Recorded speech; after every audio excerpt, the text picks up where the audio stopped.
first off, want to congratulate Austin Nichols on being first team All-League. It's a well-deserved honor.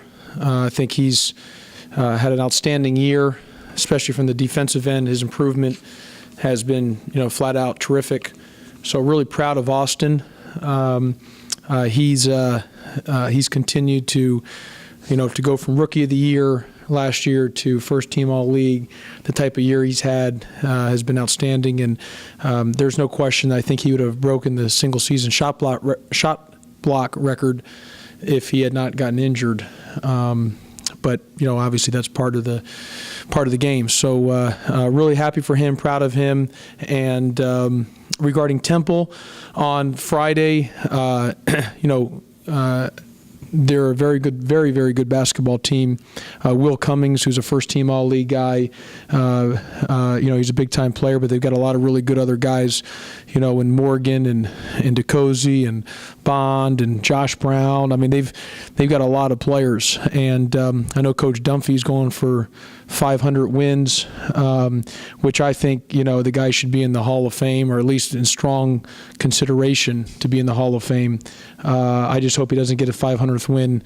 He can do that the following week. I hope it's not against us. So I think it's a must-win, obviously, for both teams. We probably both, obviously for us, if we want to advance to continue playing, have a chance for the NCAA tournament, we have to win, and obviously they need to win as well too for to be able to make sure they're feel solid to be in. So it's going to be a high level game Friday. I think both teams a lot to play for, a lot at stake, and should be a great environment. So you've been in this position before, having to win the tournament, the second year here, and yep. You did it.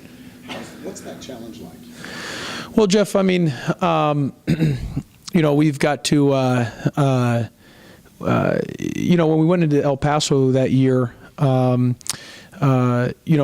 can only, as I told our guys, we had to take it one game at a time, one possession at a time, and which we did. And I was actually watching it the other day. We had so much time after the game on Sunday. We didn't leave until 8:30 at night. So we were at a restaurant for a while and just sitting around, and I was messing around my phone and actually had watched, just flipping through stuff, and had seen the UTEP game, the last 6 minutes of it. And it was pretty remarkable because we were down 12, and things worked out, and how that all worked out. It was pretty amazing. But for us to do that this week, Jeff, we're going to have to play great on Friday. I think that's the key thing, is Friday, because yes, I know in simplicity, well, if you don't win Friday, it doesn't matter, but the reality of it is I think Friday sets the tone.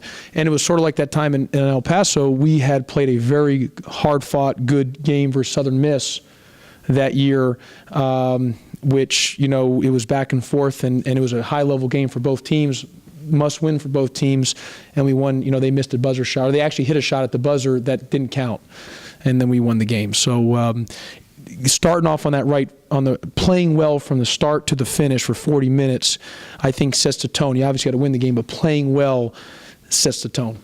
What's the message for the guys from Friday? Shaq kind of talked about, I know you discussed after the game in Cincinnati, the fast start. Well, listen, I thought on our last road trip we played 73 minutes of really good basketball, 40 versus UConn and 33 versus Cincinnati. It was the first 7 minutes we stunk, and we were in some zone, which we zoned the entire game versus Connecticut, and it worked. And we zoned the first 7 minutes for Cincinnati, and they hit a bunch of threes, and we had to get out of it. And then our man-to-man was fine, but we settled for jump shots. They punched us in the mouth first. Guys were hitting threes, and so for 73 minutes we played good basketball. And I was proud of our guys for that, our fight. And that's something that we talked about all summer and in the preseason, where the areas where I felt that was important for us is that we haven't had the avalanches that we've had last year or maybe the year before. That could have gotten an avalanche on Sunday, but we fought right there to the end. And defensively, we've been pretty good for the most part. We just had a struggle there. We couldn't score. We had some chances to cut it within single digits multiple times, and we just couldn't. And we dug ourselves such a deep hole. The reason we beat UConn, we started well the first half, we started well the second half, we finished the game the right way. like the last time we played Temple, we started the game great. We did not finish the half off well, and we did not start the second half well. Key thing for this game is we have to start the first half well, we got to start the second half well, and we got to finish the game the right way. Josh, Austin said he thought the chemistry has been better this year than last year, and Shaq thought the team has held together well through all adversity this year. I mean, do you evaluate it the same way? Look at the 2 years. Look, I mean, there's no question. I mean, there's been, and I loved our guys from last year. I mean, we won a lot of games with those guys, and I would take a bullet for all of them. But obviously, there's no question for the way we started the beginning of the year. Not playing well and had some losses, and our record wasn't good, and just. You can hear the noise coming down from all angles. It was very easily, especially with the youth of our team, to divide, split up and say, just forget this. This isn't just really not even give a care and stop playing. I'm really proud of the guys that they've stuck together in this type of situation. And when I say this situation, I'm talking in a basketball situation. I'm not talking life and death. So I'm just talking within the, with the criticism. And so I'm very proud of our guys to be able to fight through that and to stay with it. That being said, though, those guys from last year, or most of those guys from the years past, had been to 4 straight tournaments. So these guys we need to, to win, staying together is important. We also got to keep winning a lot of games too. So, it's part of a journey. It's part of coaching. If I could have, there's some things I would have done over again. I think there's no question I overscheduled at the beginning of the year. I should not have done that. Too tough of a schedule to start the year, considering the youth of our team, considering that we were trying to play through to know our team, for me to know them to know me, to figure out who can do what and who can't do what. We were doing that as we were playing games. That wasn't a good recipe right there, and plus with the competition. Secondly, if I could have done it over again, I would have. We were up 9 against Christian Brothers. I would have just not, and we had the group, we would have probably ended up winning by 15, 16, maybe even 20. And I took that entire group out and put the 5 guys in at the very end of the bench, and guys who I didn't think were going to play a lot. I just knew it was their last, trying to keep them, make them happy, because I knew maybe wasn't a chance they're going to play a lot in those next couple of games, and that bit us in the butt, And probably early on, I tried to play 9, 10, 11 guys that I did not, which I like playing 7 to 8, but we didn't have a lot of separation, and I should have just said, hey, here's our 7, here's our 8, and if it works, and if 7 or 8 stink, let's get them out and bring 9 and 10 in. But, that was part of the journey with the youth of this team. Moving forward, I'm not playing 10 guys. I'm playing about 7 or 8, and that from the start of the year, and we'll find the 8 best to do that, and 7 or 8 to do that, and then if some of those 6, 7, 8 stink, or 9, 10 need to come in, or a guy that obviously there's an injury, or knowing me, there's some I'll have to suspend a guy based on discipline. So so you guys are going to get in. Are going to get in there, but I don't think, and I'm not comfortable playing 10 or 11, and so. I think 7 or 8's better. And those are some things from the beginning of the year I think we maybe, if I could have gone back to do over again, but you can't do that. So. Hanging together. The fact that they hung together. We can see it after. Yeah, but you know what? No question. And Jeff, I'm really proud of this group on the fact that it really started, with the summer and the preseason, with I think the boot camp stuff. I thought, with all the conditioning we did, everything we did about team accountability. So if a guy, beforehand, when as everyone knows, I believe in discipline. If a guy screwed up, I would hammer that individual. Now, if a guy is screwed up, again, when I say screwed up, you're talking, if he was late to a study hall or whatever, I would have the whole team pay the price, pay the penalty. And so everyone, now the peer pressure. And I think that just got everyone together. And look, even at SMU this year when they started stretching the lead, that thing could have gotten but we fought back and we had striking distance. We were down 7 and we scored, and we just couldn't get a stop. I mean, we really have fought, and that's our thing with our team moving forward, even for the game on Friday versus Temple. It's fighting every possession, but continue to fight and together. And if we do that, we can win 3 in a row. Obviously, you got to win first one on Friday, but I just think our guys staying together has been a joy to coach them.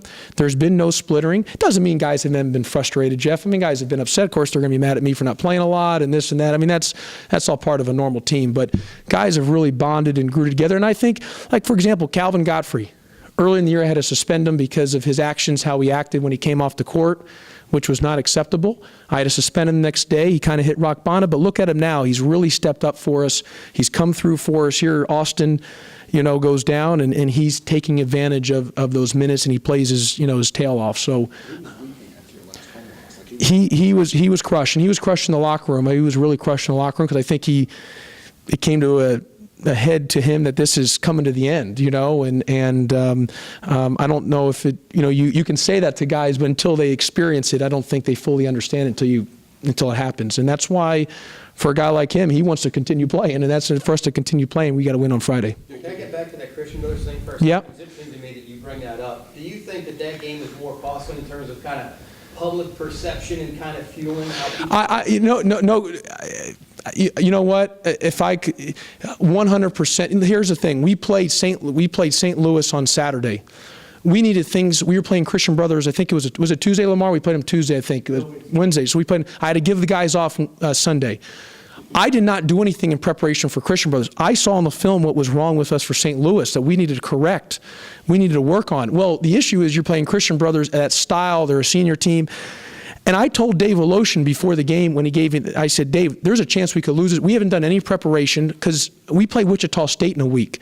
Our preparation is we need to get better and ready for Wichita State, not for Christian Brothers. And I told Dave, I'm going to play everybody. I'm going to try to just play it. There's a chance we could lose this game. I want to let the fans know. And again, I would never play to lose, but you're focused on Wichita State because that's focused right there, not Christian Brothers at the time. So going back to what you're saying, Matt, I've never had such a where it's been so much, fire arrows based on a game that didn't count.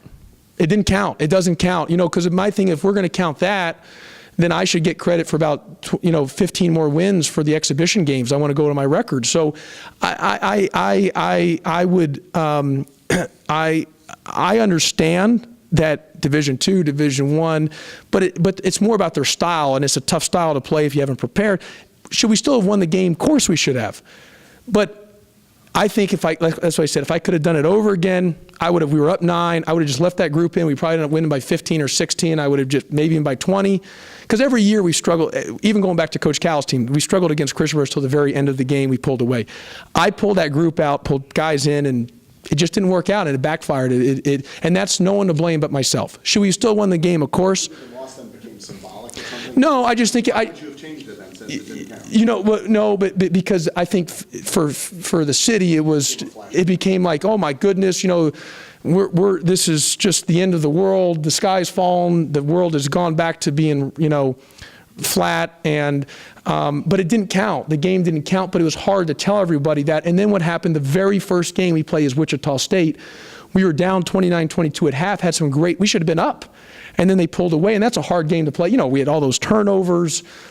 I mean, we had 4 assists and I think 25 turnovers. I mean, it was just a bad game. It was our opening game. So you have that and that in your first 2 games of the image of the fans. And I think that, and I was trying to forewarn everybody about our youth of our team. So, probably if we beat Christian Brothers and then lost to Wichita State, and maybe the sky is falling wouldn't have started so quickly. Maybe it started a week later, not such a week earlier. What do you think, Josh, when you look around college basketball and you see guys like Rick Barnes and Tom Crean, whose teams might make the tournament and they're quote-unquote on the hot seat, and I mean, the criticism you dealt with. I mean, when you see that there, what do you make of all that?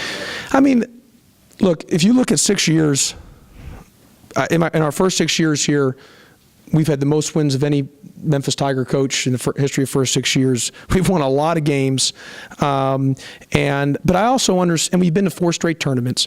But guys like Rick Barnes or Tom Crean, I mean, those guys, no one's touching them. I mean, that's just ludicrous talk. Those guys are they're tenured at their spots. They're they're lifers, and they're amazing coaches, and heck, they keep going. Another 10 years, they'll be on their way to the Hall of Fame.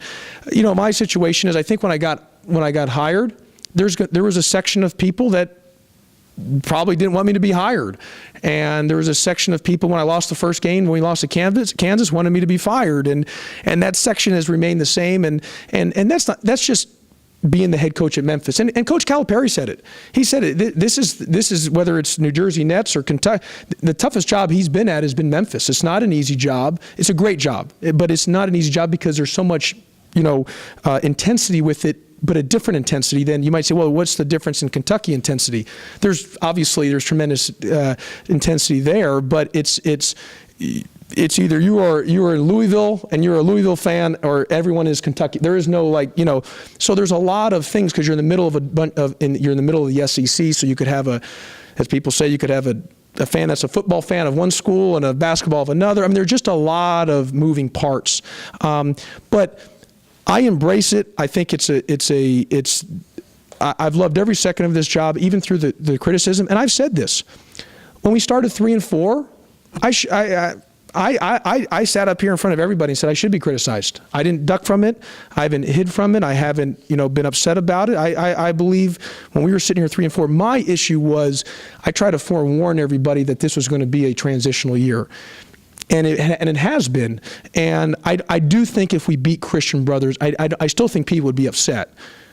I just think the narrative wouldn't be as bad, or as maybe the sky is falling at some points if we had beaten Christian Brothers. I just think that probably the mentality, and you know what? And no one to blame on that but myself. No one to blame. No, that's not the players' fault. That's my fault, because that wasn't the players' fault. Should they have still won the game? Yes. But that was me trying to get everyone in there because I knew those guys weren't going to play maybe against Wichita State. And look what happened. The next game, what happened? Or the next 2 days, Dominic McGee ends up transferring anyway. I was trying to get him in there to playing time, and the guy ends up transferring anyway. So it bites you in the butt. But those are lessons you learn as you move forward. Well, do you think the players were hurt confidence-wise by losing to Christian? I think for those guys to go through it the first time with our youth of our team, the criticism, I don't think they've ever been like, whoa. Because I'm the first Tigers coach to be coaching at Tigers with Twitter. And so maybe beforehand you're able to coach and you just have radio and newspaper and TV. Now with Twitter, it's such instant access. Our guys, so the second the game was over, if they wanted to go look at themselves in the, or Memphis basketball, they would have been, it would have been just, the worst of the worst as in terms of the comments. So I think all that was new to them. And so, but I say this, and let me say this, I love Mike at Christian Brothers. I think he's an unbelievable coach. He has done an amazing job. He's run an unbelievable program. And I actually texted him the next day and told him good things happen to good people. And I was really happy for him that he won the game. I thought it was great for him. I don't know how well they've done there this year. I know they struggle a little bit, but I was really happy for Mike because I want good things to happen to good people, and he's a good guy. So as much as it was hard for us, I was happy for him. But I really believe it was totally my fault that we lost the game, and that was because I was trying to keep everyone happy at that game because I knew that I wasn't going to be able to play everyone the rest of the way. I wanted to give guys some shots. Like Dominic McGee, we were talking about possibly redshirting. And I knew that was his only chance to play, and I moved him in. I got this guy in, I got that guy, and I took that entire 5 out, and next thing you know, that lead from 9 goes to about we're down 2. I mean, like that. Would there still be people upset at us with the way the season has gone? Absolutely. I just think the narrative would have been maybe not as shocking to start. I think that was, that was part of the narrative. Why do you think this team can win the conference? I think we can win the conference tournament because I think the guys, we're going to fight, scrap, claw, kick, punch, grab, again, within the rules, but within the rules, with a mentality, and within the mentalities, within the mentality to find a way to win. I mean, they're rallied around each other. I think they're rallying, and I'm excited. I mean, here's one thing I know about this group. I know the guys are going to fight for 40 minutes. I know we'll fight for 40 minutes, and if you do that, you give yourself a chance to win.